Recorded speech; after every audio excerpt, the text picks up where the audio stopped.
नुआपड़ा जिलार छत्तीसगढ़ सीमांत खरियार रोड सहर में अयद राम चक्रधारी गजानन मूर्ति घरे घरे पूजा पाउछि। छत्तीसगढ़ बखमा गाँवर गणेश मूर्ति कारीगर दीर्घ 50 वर्ष धरी गणेश मूर्ति तैयारी करि आसुछन्ति।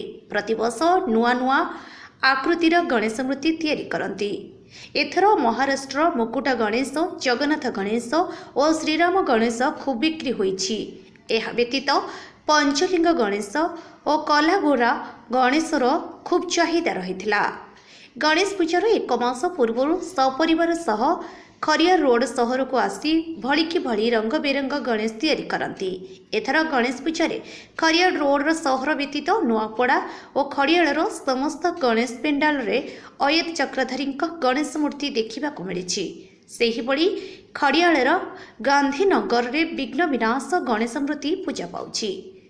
गांधीनगर रे एही गणेश मूर्ति को देखिबा पई दूर दूरांतरु लोके देखिबा सह पूजापाठ मध्य करुछन्ति। छत्तीसगढ़ गणेश मूर्ति कारीगर गत 50 वर्षरू अयंक सह तांको भाई अशोक चक्रधारी पुओ विक्रम चक्रधारी नुआपड़ा जिले में गणेश मूर्ति तैयारी करि आसुथिबा कहि। रिपोर्ट आवाज ओडिशा। मूर्ति लगभग 50-60 सालों से बना है। कैसा चाहिदा है यहाँ पे उड़ीसा? गणेश जी का मूर्ति यहाँ अच्छी तरह से चलता है और यहाँ बिक्री भी अच्छा। तो यहाँ पे कौन कौन सा आकृति का बना है इस बार, नया क्या डिजाइन?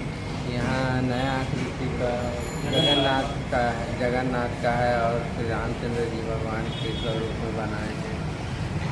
तो बिक्री कैसा है इस बार? बिक्री इस बार सबसे अच्छा है।